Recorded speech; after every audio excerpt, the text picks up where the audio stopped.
Olá, seja muito bem-vindo a mais um episódio do Domínio Tributário Talks. Hoje nós vamos falar sobre ressarcimento de ICMS no estado de São Paulo.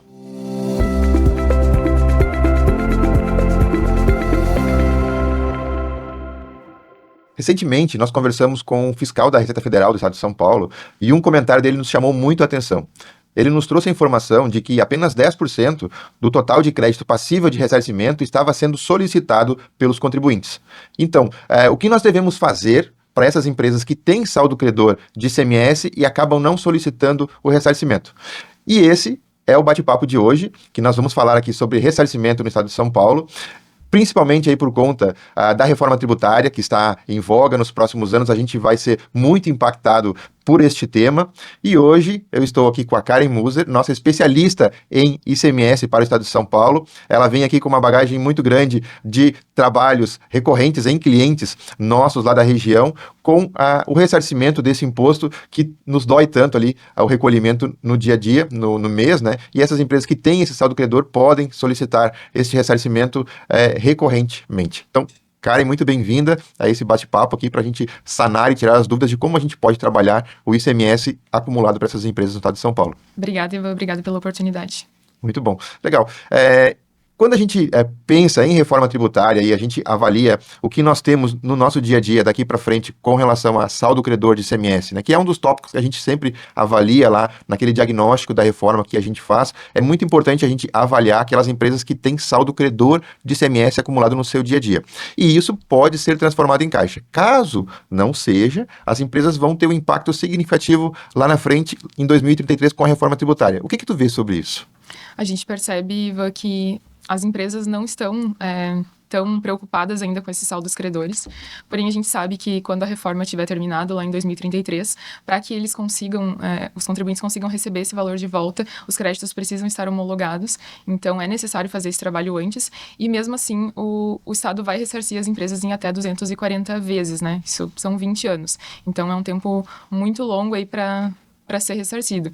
E esse valor pode ser ressarcido antes, né? Mas a gente percebe que as empresas têm uma dificuldade muito grande de fazer esses pedidos.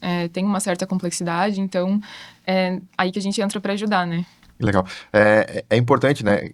As dificuldades, elas existem, mas elas podem ser superadas, né? Sim. Basta a gente ter o conhecimento e muita boa vontade de fazer esses trabalhos acontecerem na realidade de cada empresa, de cada segmento ali. Então, não é só a indústria que acumula, tem uma série de perfis de empresas que acabam acumulando esses créditos. E qual é o perfil de empresa que tu vê que acaba tendo maior saldo credor ou que acumula de forma mais recorrente aí esse saldo de ICMS no estado de São Paulo? Sim. Em geral, são empresas que operam com benefícios, né? Benefícios como reduções de base de cálculo, diferimentos, isenções, como as exportações, por exemplo. E quando a manutenção do crédito é permitida, né, o Estado de São Paulo também permite que os contribuintes solicitem esses valores de saldo credor. Algumas operações com aplicação de alíquotas diversificadas também, então quando a empresa tem uma alíquota maior de crédito do que as alíquotas de débito, isso em geral acontece quando ela tem bastante operações interestaduais, então aplica uma alíquota de 7% ou de 12%, o crédito acaba em geral sendo maior do que o débito. Então esse é o perfil de empresas que em geral apresentam saldo credor. E pode ser comércio também, só indústria? Sim, pode ser comércio também. E o que a gente tem de obrigações? Como funciona o trabalho do domínio tributário quando a gente tem um cliente com esse perfil de acúmulo de saldo credor de ICMS? Quais são as etapas do nosso trabalho que a gente executa? Sim, as etapas. A primeira etapa é entender qual é a sistemática que a gente vai utilizar para o ECREDAC, né? O ECREDAC é o sistema lá em São Paulo que permite os pedidos de ressarcimento desses valores, e existem duas formas de fazer. A primeira delas é a simplificada, como o próprio nome já diz, ela é um pouco mais simples, mas ela também tem um limite, que atualmente em 2025 é de R$370 mil de acúmulo de saldo credor no mês. Então, caso a empresa acumule um valor maior que esse, ela pode optar pela sistemática simplificada, mas ela vai poder solicitar até esse teto, né?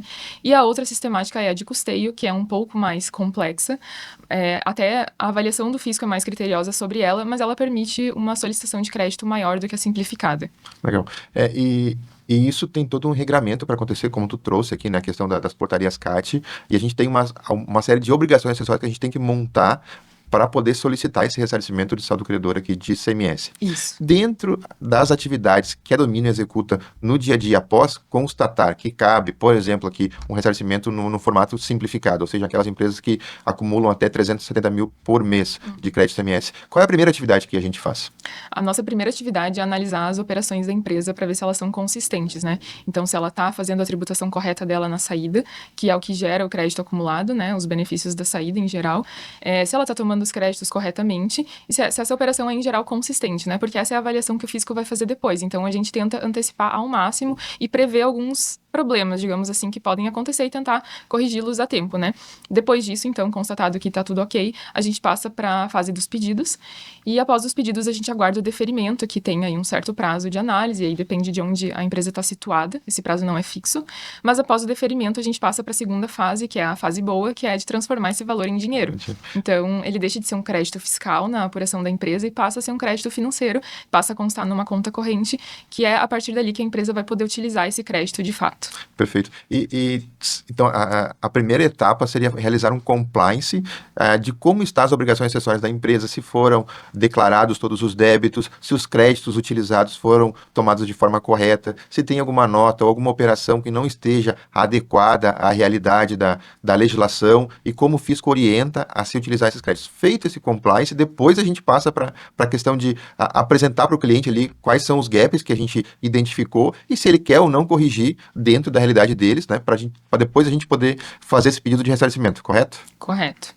E feito esse pedido de ressarcimento ou ajustado as obrigações acessórias, como a gente faz isso internamente? É o contribuinte, que é o cliente que faz esses pedidos de ressarcimento? Como a gente trata essa relação com o cliente? Não, esse trabalho é feito internamente, né, por nós. Essas duas sistemáticas, elas têm layouts, né, como se fossem programas, né, e então precisam obedecer um layout, e a gente faz internamente e envia esses pedidos para o cliente, né. A parte da retificação das obrigações acessórias, em geral, a gente dá a opção também para o cliente, que a gente pode fazer internamente. Ou seja, não levamos demandas para o nosso cliente, a gente busca executar toda a atividade internamente, levando só validações das etapas que a gente está executando, para que ele nos abasteça e nos nutra de informação para a gente conseguir executar o trabalho de forma mais assertiva possível, garantindo aqui um risco muito menor do que se ele fosse fazer internamente de forma independente esse ressarcimento. Exatamente. A parte do cliente é nos fornecer informações, né, para que a gente possa usar nesses pedidos. Perfeito. E depois de feito essa validação interna, a correção dos arquivos, guias, qual é a próxima atividade daí? A próxima atividade são os pedidos de fato, né? Então, depois de escolhida a sistemática, a gente coloca no layout e envia os pedidos para a Cefaz. Legal. E aí entra o ECREDAC, né? Seriam as duas formas ali de efetuar os pedidos de ressarcimento. E esses arquivos, eles têm algum layout específico? A Receita solicita a efetivação de algum arquivo segregado ao que tem lá no SPED fiscal? Como são esses arquivos? Sim, eles têm layouts próprios, né? Cada um deles obedece um regramento. Então, sim, cada um tem um layout próprio. E aí a gente tem que formar esses arquivos, eles são mensais, trimestrais, como é que é a entrega deles? Eles são mensais e até a gente orienta o cliente a começar o quanto antes, porque a gente precisa obedecer um prazo decadencial, né, prescricional, de 60 meses. Então, se o contribuinte vai deixando, ele acaba perdendo créditos, né? E o crédito também não é corrigido pelo Estado quando é devolvido, digamos assim. Então, quanto antes solicitar, menor o prejuízo, né? Legal. Então, quer dizer que aquelas operações lá de 2019, onde a empresa acumulou o crédito de ICMS, sobrou esse recurso na conta gráfica e não foi feito o pedido de ressarcimento, a empresa acabou perdendo esse valor e também aqueles créditos a partir de 2021 ou 20 ali, eles não têm correção pela Selic, ou seja, o valor está lá parado, um recurso que é da empresa e não foi feito esse pedido de ressarcimento e a gente está perdendo dinheiro mês a mês aqui por conta da não correção desses valores pela Selic, é isso mesmo? Exatamente. Além de não ser corrigido, a cada mês que passa, a empresa, se é uma empresa que gera saldo credor, normalmente a empresa está perdendo, então, porque precisa obedecer esse prazo. É como guardar dinheiro embaixo do colchão. E aqui com um agravante de que se tu deixar o dinheiro mais de 5 anos embaixo do colchão, ele apodrece e tu não consegue mais utilizar. Exato. É o que a gente está vendo aqui em N empresas que isso acaba ocorrendo. Sim. Feito esse pedido de ressarcimento no ECREDAC, como o Cefaz acolhe esse pedido e quais são as atividades que ocorrem lá pelo fiscal? Qual é a primeira atividade que o fiscal executa? É o trabalho de compliance também. É basicamente o mesmo trabalho que a gente já antecipa, né? Então, ele faz uma análise de toda a operação da empresa, não só das operações que geram o crédito acumulado, né? Uhum. Então, é importante que a gente antecipe o que ele pode encontrar, porque algumas coisas têm correção, né? Tem possibilidade de correção. E esse é um trabalho que é feito por um fiscal só do ICMS ou é um fiscal que olha PIS e COFINS, imposto de renda e outras coisas também? Não, é um fiscal estadual que olha para ICMS, ICMS, ST. Então, ele é mais voltado para o ICMS, não guarda nenhuma relação com outros impostos. E ele chega aí na empresa para visitar, como tu vê isso, assim, essa questão de operacionalização do fiscal? Sim, em geral, eles pedem para fazer uma visita para constatar que a operação existe, né? Que realmente a empresa fabrica aquilo que ela diz que fabrica. Isso ocorre, sim. Legal. Então, até aqui nós temos, né? As empresas que acumulam saldo credor de ICMS, elas podem pedir ressarcimento. Se elas não pedirem, elas vão deixar esse valor prescrever e o valor não corrige pela Selic. Para a gente fazer esse pedido de ressarcimento, a gente tem que fazer um compliance de todas as operações da empresa, verificando se o crédito é devido, se não tem nenhum gap ali que a gente tem que resolver antes de fazer as solicitações. Depois de feito esses ajustes, a gente faz os pedidos via ECREDAC, a Receita acolhe esses pedidos e aí designa um fiscal para fazer a checagem dos números que a gente incluiu ali nesses pedidos. Parte dessa checagem inclui o fiscal ir lá na empresa e fazer uma visita para verificar se a empresa existe, se não é algo fictício, né? Então, acho que essa é uma atividade importante. E a Domínio, como ela atua com o cliente nessas etapas ali de fiscalização, quando o fiscal exige algum complemento, quer tirar alguma dúvida ou tem alguma retificação a se fazer? Como a gente acolhe esses pedidos e resolve junto à Receita? Desde o primeiro momento, quando o fiscal pega esse trabalho, digamos assim, e pede para fazer a visita, a Domínio acompanha de perto, né? Então, a gente vai até a empresa junto com o fiscal para explicar as operações. A gente acaba tendo um entendimento muito grande da operação da empresa fazendo esse trabalho, né? E depois as fiscalizações também, porque o fiscal pode encontrar algumas coisas e pedir para serem corrigidas. Nem sempre o fiscal está certo, né? Então, a gente atua também defendendo quando necessário, fazendo as reuniões com os fiscais. Então, a gente acompanha bem de perto tudo isso, até o final, quando o pedido é deferido. E como tu vê a relação de confiança com o cliente nesse momento do acompanhamento da Domínio com o fiscal? Assim, como tu vê o cliente depositando no nosso trabalho a confiança deles? Como tu enxerga isso, Karen? A gente percebe que os clientes, até mesmo os contadores dos clientes, né, passam a ter uma relação de confiança, né, como é que eu posso dizer, de parceria mesmo, porque a gente não está ali para procurar erros, a gente está ali para trazer um benefício para a empresa, né? Então, no final do trabalho, a gente percebe que o cliente fica muito satisfeito, a gente consegue até mesmo prever alguns problemas, algumas questões que nem fazem parte do trabalho, mas que acabam auxiliando a empresa dali para frente, né? E como é importante isso, né? A confiança e entender que o nosso trabalho é complementar ao trabalho da contabilidade, né? A gente não está ali para prejudicar ninguém, e sim para executar uma atividade que é muito importante para a empresa, que é buscar colocar esses recursos em caixa, e a gente quer contribuir aqui para que todos saiamos melhores desse processo ali de avaliação e retificação ou pedido de ressarcimento junto ao fisco, e ele é complementar, porque sozinho a gente não consegue fazer se nós não tivermos as informações complementares do cliente e também da contabilidade para a construção desse trabalho. Em média, Karen, quanto tempo leva para a execução, desde que a gente recebe os arquivos do cliente até a homologação por parte da Receita ali? O que tu tem visto nesses últimos meses de experiência?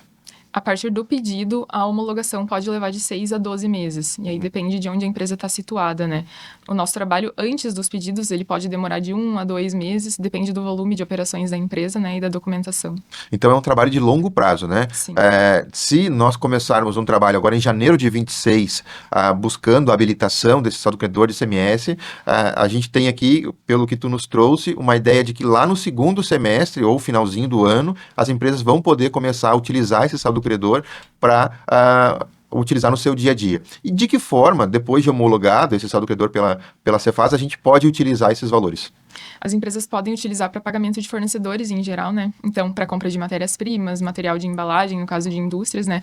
Para comércios também, compra de mercadorias, é uma possibilidade. Para compra de alguns ativos imobilizados também, o Estado de São Paulo permite. E para liquidação de débitos também, alguns débitos especiais, como ICMS na importação, até mesmo a quitação de autos de infração, que a empresa pode ter em aberto, o saldo credor pode ser utilizado para isso. E para fazer essas operações que tu narrou, tem algum deságio por conta desse crédito que a empresa tem no seu dia a dia? Isso depende da negociação, né, que a empresa faz com quem vai receber esse crédito, mas em geral pode acontecer um deságio, sim.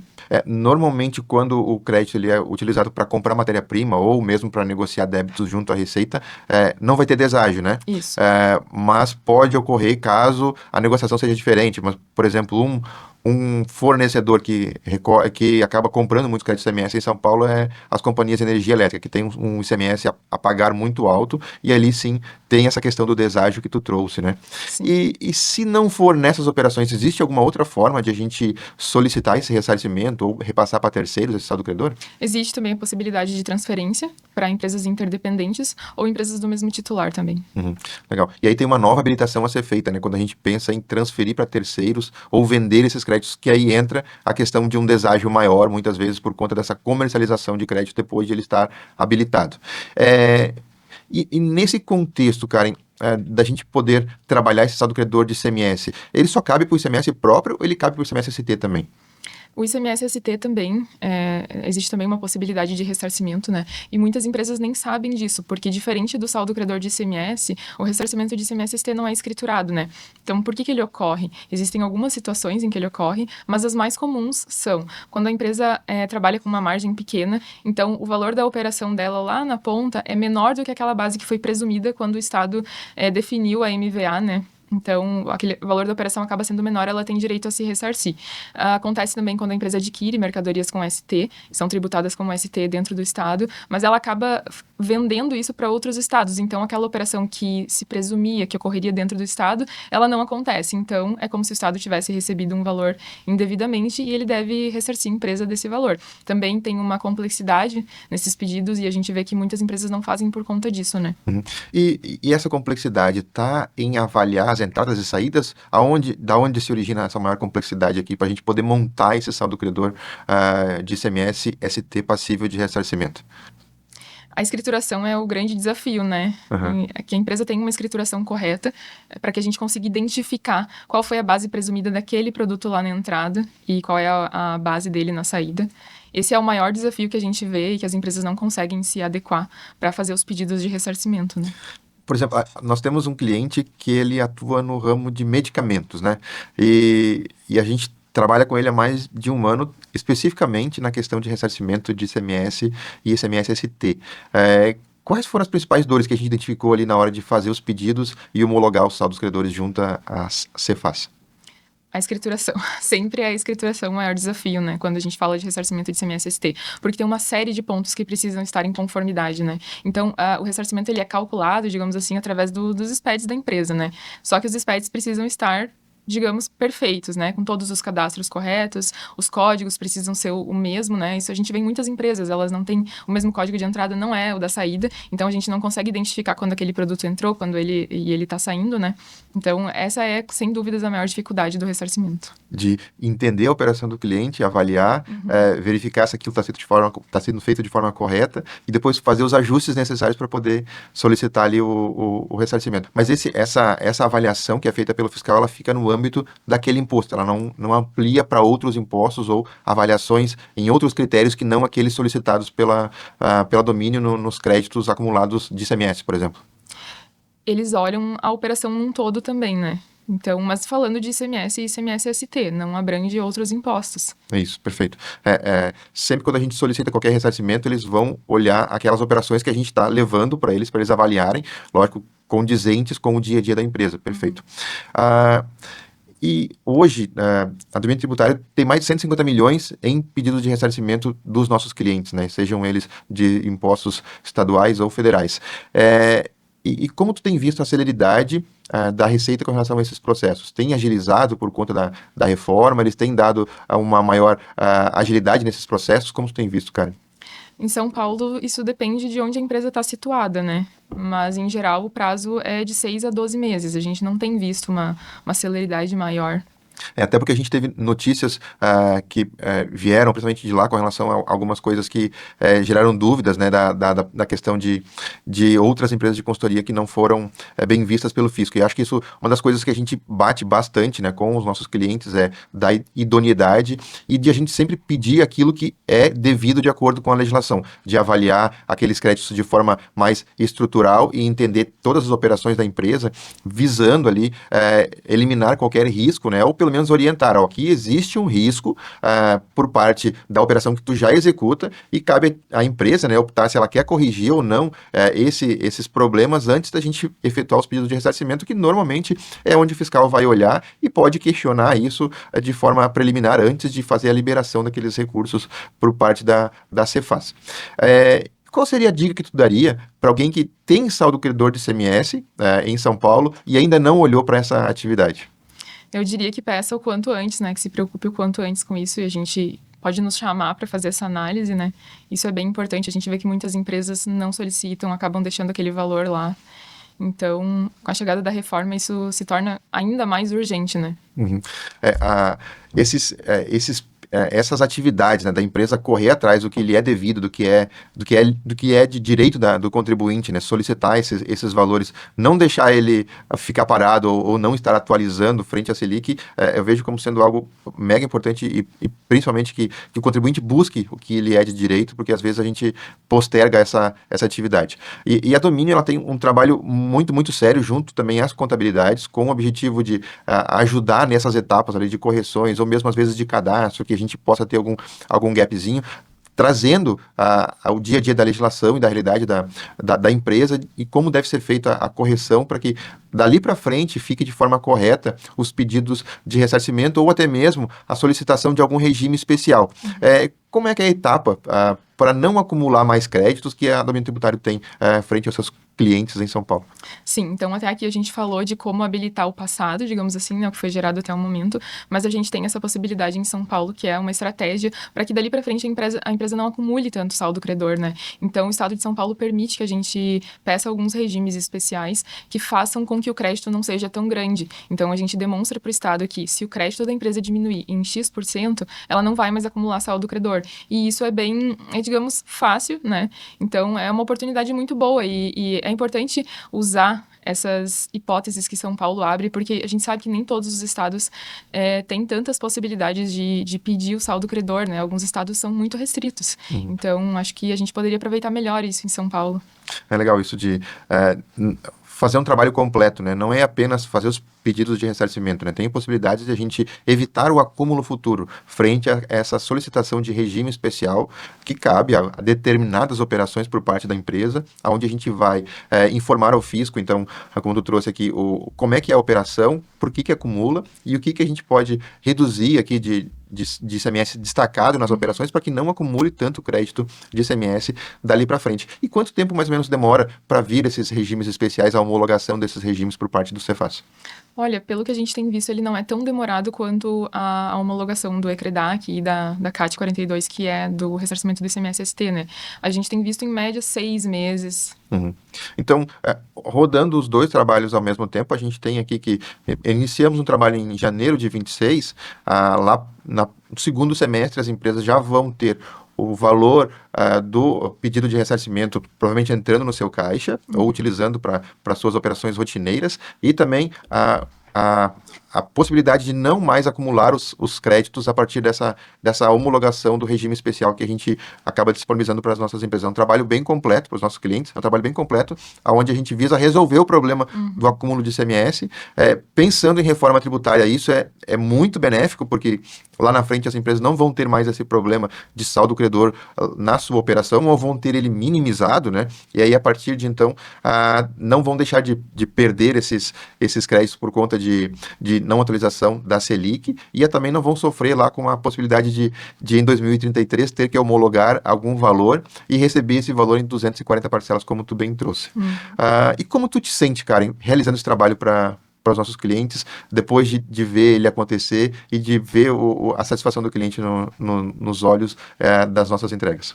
É muito legal, né? Como eu disse no início do trabalho, a gente percebe ali uma certa desconfiança, até porque a gente pergunta muitas coisas, né, pede muitas informações, mas no final do trabalho a gente vê a proximidade do cliente, a gente percebe que o cliente entende que a gente está realmente preocupado, né, com a operação e que a gente quer ajudar não só pedindo o saldo credor ou o regime especial, mas para que a empresa consiga cada vez melhorar as escriturações, para que ela possa continuar fazendo os pedidos desses saldos quando acumulados, né? Então é muito gratificante ver a satisfação do cliente no final do trabalho. É um trabalho longo, né? Às vezes 6 meses, 1 ano de acompanhamento junto à operação do cliente e ver a conclusão dele e a satisfação de ele estar usufruindo dos recursos que a gente trabalhou passinho a passinho ao longo desse ano é muito gratificante. E para mim também eu me sinto muito grato quando a gente tem pessoas contribuindo, assim como o teu profissionalismo para domínio e as entregas que a gente faz junto ao cliente, né? A gente vê esse olhar de gratificação do cliente para conosco nas entregas que a gente faz, usufruindo dos incentivos que já estão presentes na legislação e a gente, por dificuldades ou desconhecimento, acabam não sendo usufruídos pelos contribuintes. Então, se você tem saldo credor de ICMS na sua operação e não está usufruindo das ferramentas que nós trouxemos aqui nesse bate-papo hoje, solicitando os pedidos de ressarcimento ali junto à Cefaz do Estado de São Paulo, entre em contato conosco, que a gente vai te auxiliar a conduzir esse trabalho da melhor forma, que gere o maior resultado dentro daquilo que é permitido pela legislação. Eu acho que esse é um dos nossos principais requisitos aqui, né? A gente busca executar trabalhos que vão gerar uma confiança tanto para o cliente quanto lá para o auditor da Receita de que os valores pedidos são corretos e estão íntegros ali na sua solicitação. Karen, muito obrigado pela tua participação nesse bate-papo, acho que foi muito bacana. Entregamos aqui um conteúdo valioso para os nossos clientes aqui, para as pessoas que estão ouvindo e buscando entender um pouquinho mais sobre ressarcimento de ICMS-ST. Muito obrigada pela oportunidade, é um prazer estar aqui. Muito bom. Gente, até um próximo Domínio Tributário Talks. Agradeço aí a todos que até esse momento nos ouviram.